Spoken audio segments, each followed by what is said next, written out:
Hi hello ಗೆಳೆಯರೇ, ಇದು Kannada YouTube channel.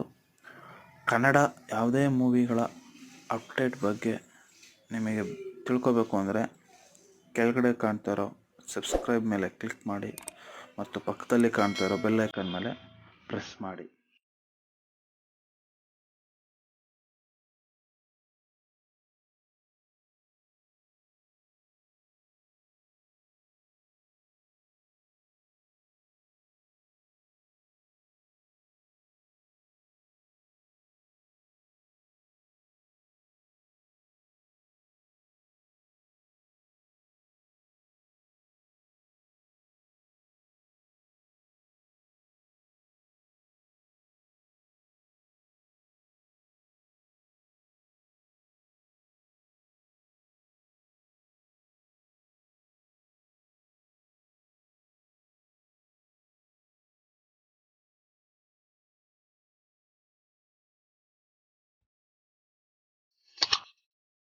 ನಿಮಗೆ ಈ ವಿಡಿಯೋ ಇಷ್ಟ ಆದರೆ ಲೈಕ್ ಮಾಡಿ, ಶೇರ್ ಮಾಡಿ, ಕಮೆಂಟ್ ಮಾಡಿ, ತಪ್ಪದೆ ಸಬ್ಸ್ಕ್ರೈಬ್ ಆಗಿ.